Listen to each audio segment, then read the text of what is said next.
Thank you for the introduction. It was a bit of a mouthful. Thank you very much for inviting me here, and thank you to the British Council and the Indian government for inviting me to give this keynote speech at the Creative Economy Forum. I'm going to talk to you on the topic of culture as a catalyst, shaping the future of cultural diplomacy and the creative economy. Now, more than ever, as we examine how culture, both sport and the arts, can shape the future of cultural diplomacy and the creative economy, we need to remind each other of what binds us together, how culture can help form mutual understanding, trust, sense of pride, and shape our identities. However, culture is and has been the root of conflict and misunderstanding, so we need to be mindful of this, as we are witnessing this elsewhere in the world just now.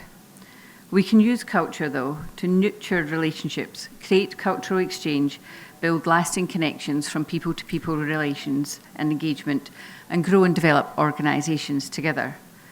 Cultural diplomacy is a key aspect of soft power, and how we use it is a delicate balance of influence and investment to achieve governmental foreign policy without force.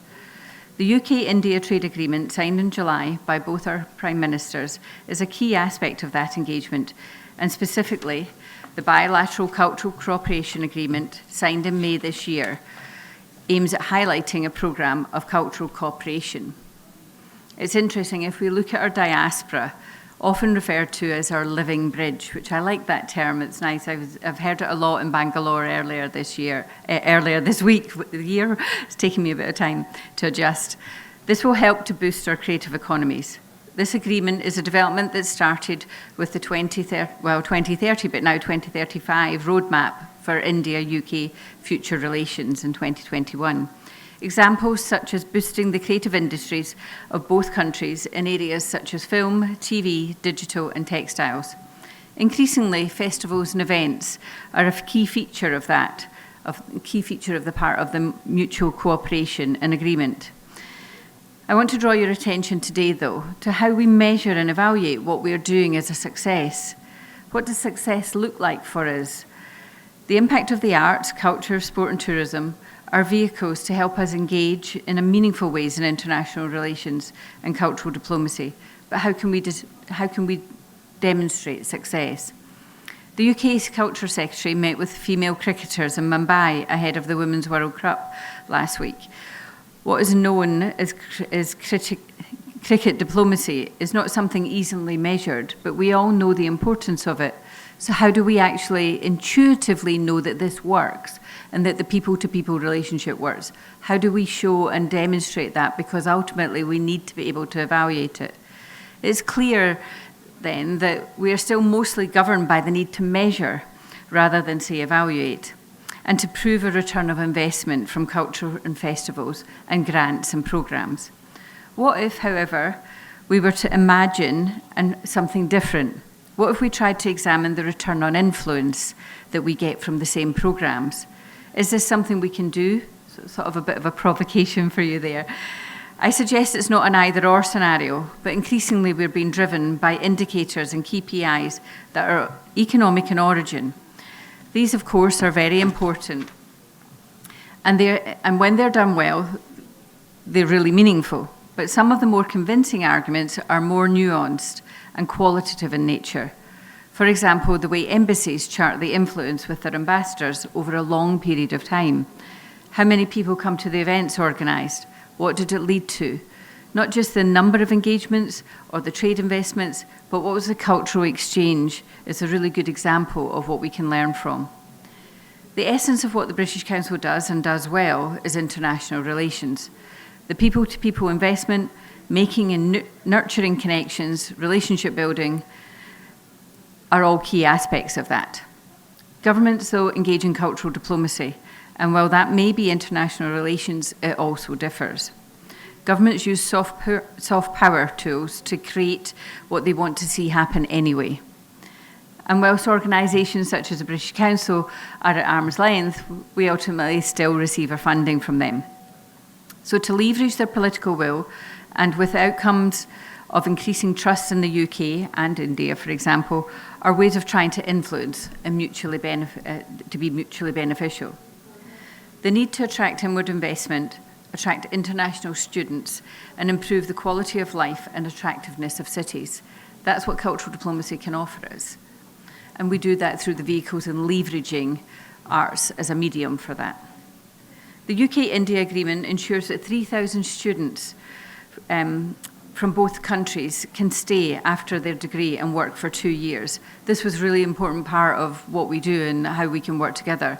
I certainly know from my own experience of working in a university that the cultural exchange between our international students really makes it a better experience for all. Cultural diplomacy retains advocacy and national interest at the heart of what it does to advance foreign policy agenda. Governments need to see metrics, they need to measure the intention of other countries and individuals to interact with the UK, or in the case of India, and chart those trends with the help of commercial organisations. In qualitative terms, the British Council and some government departments, such as the DCMS, and for India, the Indian Government and the Indian Council for Cultural Relations, do well in using both measurement and evaluation techniques.